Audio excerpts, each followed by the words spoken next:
Hello guys, welcome back to my channel.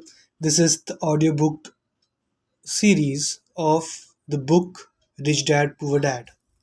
Okay, so I don't know how many parts are gonna be of these, but I will start. Okay, so on the first page it says Rich Dad Poor Dad, what the rich teach their kids about money that the poor and middle class do not. And one more thing. Okay, so I will say it at the end. Okay. So the book is dedicated to all parents everywhere, a child's most important teachers. Okay, so I will start with the introduction. There is a need. Does school prepare children for the real world? Study hard and get good grades, and you will find a high paying job with great benefits. My parents used to say their goal in life was to provide a college education for my older sister and me so that we would have the greatest chance for success in life. When I finally earned my diploma in 1976, graduating with honors and near the top of my class in accounting from Florida State University, my parents had realized their goal. It was the crowning achievement of their lives. In accordance with the master plan, I was hired by a big eight accounting firm, and I looked forward to a long career and retirement at an early age. My husband Michael followed a similar path. We both came from hard-working families of modest means, but with strong work ethics. Michael also graduated with honors, but he did it twice. First as an engineer and then from law school. He was quickly recruited by a prestigious Washington, D.C. law firm that specialized in patent law, and his future seemed bright. Career path well defined and early retirement guaranteed. Although we have been successful in our careers, they have not turned out quite as we expected. We both have changed positions several times for all the right reasons, but there are no pension plans wasting on our behalf. Our retirement funds are growing only through our individual contributions. Michael and I have a wonderful marriage with three great children. As I write this, two are in college and one is just beginning high school. We have spent a fortune making sure our children have received the best education available. One day in 1996, one of my children came home disillusioned with school. He was bored and tired of studying. Why should I put time into studying subjects I will never use in real life? He protested. Without thinking, I responded, because if you don't get good grades, you won't get into college. Regardless of whether I go to college, he replied, I'm going to be rich. If you don't graduate from school, you won't get good job. I responded with a thing of panic and motherly concern. And if you don't have a good job, how do you plan to get rich? My son smirked and slowly shook his head with mild boredom. We have had this talk many times before. He lowered his head and rolled his eyes. My words of motherly wisdom were falling on deaf ears once again.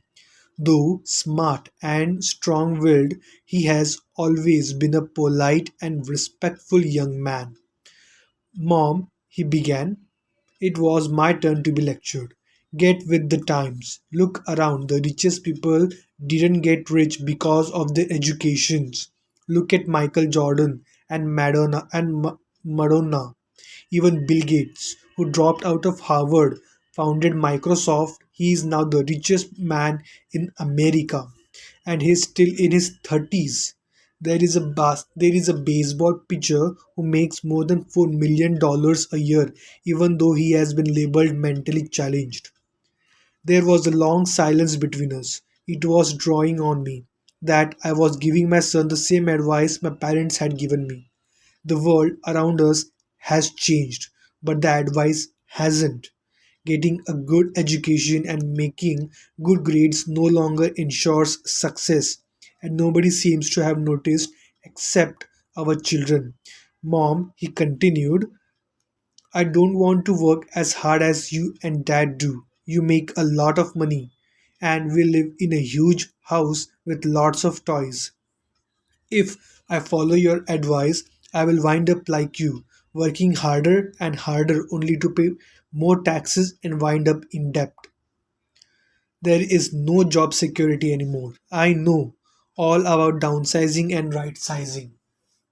I also know that college graduates today earn less than you did when you graduated. Look at doctors.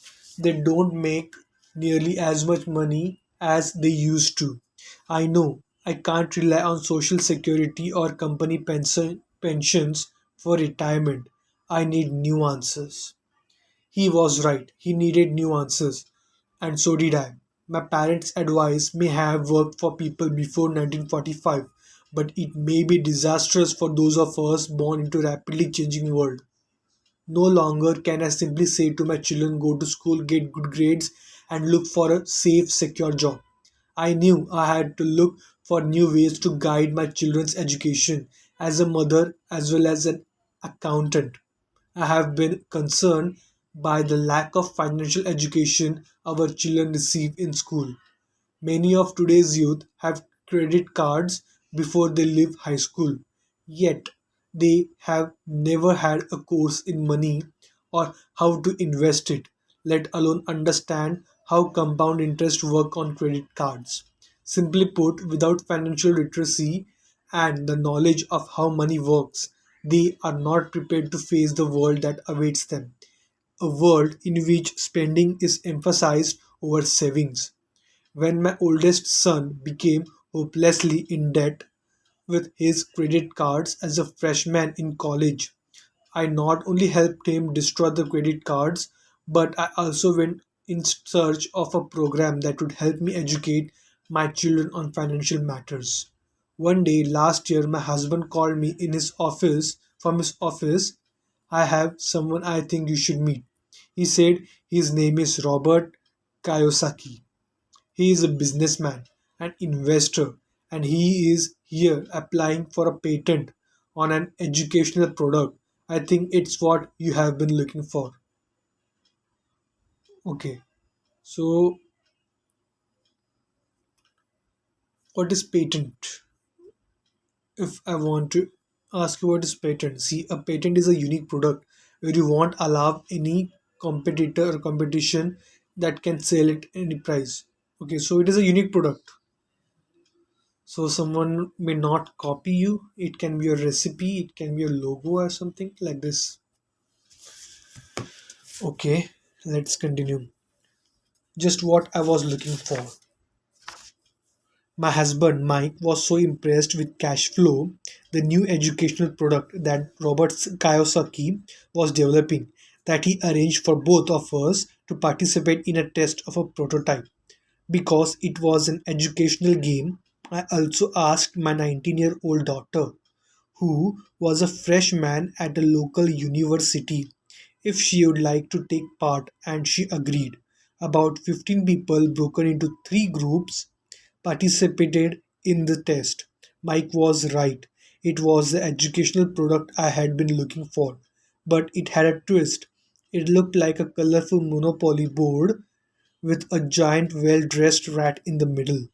Unlike Monopoly, however, there were two tracks, one inside and one outside. The object of the game was to get out of the inside track. What Robert called was the rat race, and reach the other track on the fast track. As Robert put it, the fast track simulates how rich people play in life. Robert then defined the rat race for us. If you look at life of the average educated hardworking person, there is a similar path. The child is born and goes to school. The proud parents are excited because the child excels, gets fair to good grades, and is accepted into a college. The child graduates, maybe goes on to graduate school, and then does exactly as programmed, looks for a safe, secure job or career. The child finds that job maybe as a doctor or a lawyer or joins the army or works for the government. Generally, the child begins to make money. Credit cards start to arrive in mass, and the shopping begins if it already hasn't. Having money to burn, the child goes to places where other young people just like them hang out, and they meet people, they date, and sometimes they get married. Life is wonderful now because today both men and women work. Two incomes are bliss. They feel successful, their future is bright, and they decide to buy a car, a house, a television, take vacations, and have children. The happy bundle arrives. The demand for cash is enormous. The happy couple now decides that their career are vitally important and begin to work harder, seeking promotions and raises. The raise come and so does another child and the need for a bigger house. They work harder, become better employees, even more dedicated. They go back to school to get more specialized skills so they earn more money. Maybe they take a second job. Their incomes go up, but so does the tax bracket they are in, and the real estate taxes on their new large home, and their social security tax, and all other taxes. They get the large paychecks and wonder where all the money went. They buy some mutual funds and buy groceries with their credit card. The children reach 5 or 6 years of age and the need to save for college increases, as well as the need to save their retirement. That happy couple born 35 years ago is now trapped in the rat race for the rest of their working days. They work for the owners of their company, for the government paying taxes, and for the bank paying off the mortgage and credit cards. Then they advise their own children to study hard to get good grades and find a safe job or career. They learn nothing about money except from those who profit and their naivety and work hard all their lives. The process repeats into another hard-working generation. This is the rat race. The only way to get out of the rat race is to prove your proficiency at both accounting and investing, arguably two of the most difficult subjects to master. As a trained CPA who once worked for a big 8 accounting firm, I was surprised that Robert had made the learning of these two subjects both fun and exciting. The process, well as the disguised that while we were diligently working to get out of the rat race, we quickly forgot we were learning. Soon, a product test turned into a fun afternoon with my daughter, talking about the things we had never discussed before. As an accountant, playing a game that required an income statement and balance sheet was easy. So I had the time to help my daughter and the other players at my table with the concepts they did not understand. I was the first person and the only person in the entire test group to get out of the rat race that day. I was out within 50 minutes, although the game went on for nearly 3 hours, and my table was a banker, a business owner, and a computer programmer. What greatly disturbed me was how little these people knew about either accounting or investing, subjects so important in their lives. I wondered how they managed their own financial affairs in real life. I could understand why my 19-year-old daughter would not understand, but these were grown adults, at least twice her age. After I was about out of the rat race, for the next 2 hours I watched my daughter and these educated, affluent adults roll the dice and move their markets. Although I was glad they were all learning so much, I was disturbed by how much the adults did not know about the basics of simple accounting and investing. They had difficulty grasping the relationship between their income statement and their balance sheet.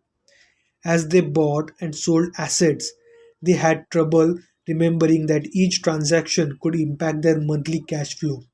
I thought how many millions of people are out there in the real world struggling financially only because they have never been taught these subjects. Thank goodness they are having fun, and are distracted by the desire to win the game. I said to myself after Robert ended the contest. He allowed us 15 minutes to discuss and critique cash flow among ourselves. The business owner at my table was not happy. He did not like the game. I don't need to know this, he said out loud. I hire accountants, bankers, and attorneys to tell me about this stuff. To which Robert replied, have you ever noticed that there are a lot of accountants who aren't rich? And banker and attorneys and stockbrokers and real estate brokers. They know a lot, and for the most part, the smart people, and for the most part, are smart people. But most of them are not rich. Since our schools do not teach people what the rich know, we take advice from these people. But one day you are driving down the highway, stuck in traffic, struggling to get to work, and you look over to your right and you see your accountant stuck in the same traffic jam. You look to your left and you see your banker. That should tell you something. The computer programmer was also unimpressed by the game. I can buy software to teach me this. The banker, however, was moved. I studied this in school, the accounting part, that is, but I never knew how to apply it to real life. Now I know. I need to get myself out of the rat race. But it was my daughter's comment that most touched me. I had fun learning, she said. I learned a lot about how money really works and how to invest. Then she added, now I know I can choose a profession for the work I want to perform and not because of job security benefits, or how much I get paid. If I learn what this game teaches, I'm free to do and study what my heart wants to study rather than study something because business are looking for certain job skills. If I learn this, I won't have to worry about job security and job security the way most of my classmates already do. I was not able to stay and talk with the Robert after we had played the game, but we agreed to meet later for further discuss his project. I knew he wanted to use the game to help others become more financially savvy and was eager to hear more about his plans. My husband and I set up a dinner meeting with Robert and his wife within the next week. Although it was our first social get together, we felt as if we had known each other for years. We found we had a lot in common. We covered the game gamut. We covered the gamut from the sports and plays to restaurants and socio-economic issues. We talked about the changing world. We spent a lot of time discussing how most Americans have little, sorry, have most Americans have little or nothing save for retirement, as well as the almost bankrupt state of Social Security and Medicare. Would my children be required to pay for the retirement of 75 billion baby boomers? We wondered if people realize how risky it is to be depend on pension plan. Robert's primary concern was the growing gap between the haves and haves not. In America and around the world, a self-taught, self-made entrepreneur who traveled the world putting investments together. Robert was able to retire at age of 47. He came out of retirement because he shares the same concern I have for my own children. He knows that the world has changed, but education has not changed with it. According to Robert, children spend years in antiquated educational system, studying subjects they will never use, preparing for a world that no longer exists. Today, the most dangerous advice you can give a child is to go to school, get good grades, and look for a safe, secure job. He likes to say that is old advice and it's bad advice. If you could see what is happening in Asia, Europe, South America, you would be as concerned as I am. It's bad advice, he believes, because if you want your child to have a financially secure future, they can't play by the old set of rules. It's just too risky. I asked him what he meant by old rules. People like me play by different set of rules from what you play by, he said. What happens when a corporation announces a downsizing? People get laid off. I said families are hurt, unemployment goes up. Yes, but what happens to the company, in particular, a public company on the stock exchange? The price of the stock usually goes up when downsizing is announced. I said the market likes it when the company reduces its labor cost, either through automation or just consolidating the labor force in general. That's right, he said. And when stock prices go up, people like me, the shareholders, get richer. That is what I mean by the different set of rules. Employees lose, owners and investors win. Robert was describing not only the difference between an employee and an employer, but also the difference between controlling your own destiny and giving up that control to someone else. But it's hard for most people to understand why that happens. I said they just think it's not fair. That's why it is foolish to simply say to a child to get a good grade education. He said it is foolish to assume that the education the school system provides your children you prepare that prepare your children for the world they will face upon graduation. Each child needs more education, different education, and they need to know the rules, the different set of rules. There are rules of money that the rich play by, and there are the rules that the 95% of the population play by, he said. And the 95% learns those rules at home and in school. That is why it's risky today. Sorry for the sound. Okay. And the 95% learns those rules at home and in school. That is why it's risky today to simply say to a child, study hard and look for a job. A child today needs a more sophisticated education, and the current system is not delivering the goods. I don't care how many computers they put in the classroom or how much money school spends. How can the education system teach a subject that it does not know? So, how does a parent teach their children what the school does not? How do you teach accounting to a child? Won't they get bored? And how do you teach investing when, as a parent, you yourself are risk averse? Instead of teaching my children to simply play it safe, I decided it was the best to teach them to play it smart. So, how would you teach a child about money and all the things we have talked about? I asked Robert. How can we make it easy for parents, especially when they don't understand it themselves?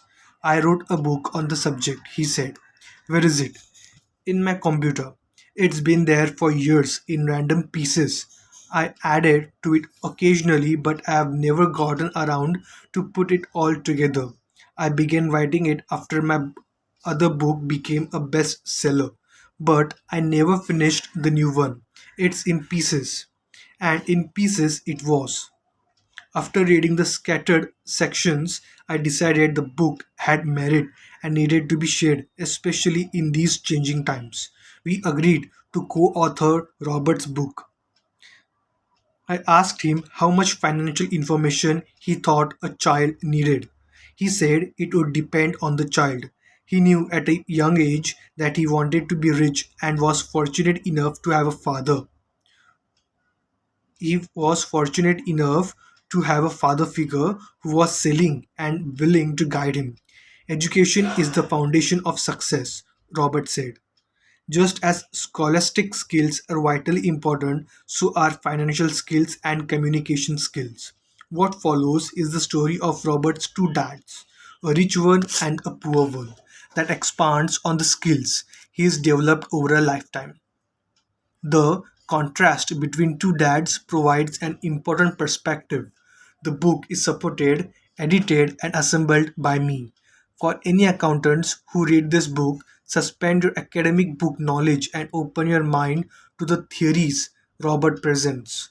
Although many of them challenge the very fundamentals of generally accepted accounting principles, they provide a valuable insight into the way true investors analyze their investment decisions.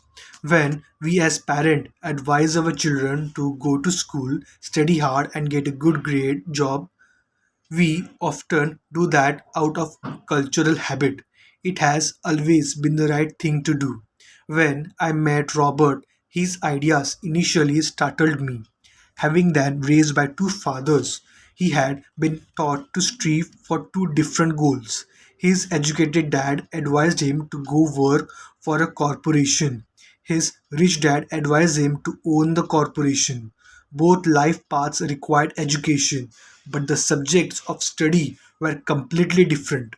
His educated dad encouraged Robert to be a smart person. His rich dad encouraged Robert to know how to hire smart person or smart people.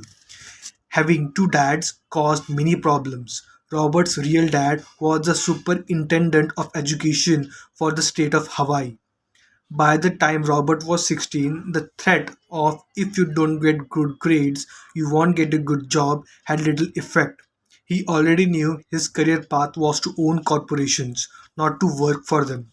In fact, if it had not been for a wise and persistent high school guidance counselor, Robert might not have gone on to college. He admits that he was eager to start building his assets, but finally agreed that the college education would also be a benefit to him.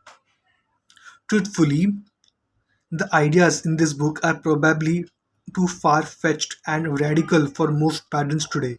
Some parents are having hard enough time simply keeping their children in school. But in light of our changing times as parents, we need to open to new and bold ideas. To encourage children to be employees is to advise the children to pay more than their fair share of taxes over a lifetime, with little or no promise of pension. And it is true that taxes are a person's greatest expense. In fact, most families work from January to mid May for the government just to cover their taxes. New ideas are needed, and this book provides them. Robert claims that the rich teach their children differently. They teach their children at home, around the dinner table. These ideas may not be the ideas you choose to discuss with your children, but thank you a lot looking at them, and I advise you to keep searching. In my opinion, as a mom and a CPA, the concept of simply setting good grades and finding a good job is an old idea. We need to advise our children with a greater degree of sophistication. We need to advise our children with a greater degree of sophistication. I repeated it again. So we need new ideas and different education, maybe telling our children to strive to be good employees while also striving to own their own investment corporations is not such a bad idea. It is my hope as a mother that this book helps other parents. It is Robert's hope to inform people that anyone can achieve prosperity if they so choose. If today you are a gardener or a janitor or even unemployed, you have the ability to educate yourself and teach those you love to take care of themselves financially. Remember that financial intelligence is the mental process via which we solve our financial problems. Today, we are facing global and technological changes as great or even greater than those ever faced before. No one has a crystal ball, but one thing is for certain changes lie ahead that are beyond our reality. Who knows what the future brings? But whatever happens, we have two fundamental choices: play it safe or play it smart by preparing, getting educated, and awakening your own and your children's financial genius. Okay. Pension plan. Robert's primary concern was the growing gap between the haves and haves not in America and around the world. A self taught, self made entrepreneur who traveled the world putting investments together, Robert was able to retire at the age of 47. He came out of retirement because he shares the same concern I have for my own children. He knows that the world has changed, but education has not changed with it. According to Robert, children spend years in an antiquated educational system, studying subjects they will never use, preparing for a world that no longer exists. Today, the most dangerous advice you can give a child is to go to school and get good grades. Okay, so the introduction is over. The next video will be of the chapter 1. So, chapter 1 is The Rich Dad Poor Dad, as narrated by the Robert Kiyosaki. So, the Robert Kiyosaki narrates this. Okay, guys, see you guys in the next video. Bye bye, take care.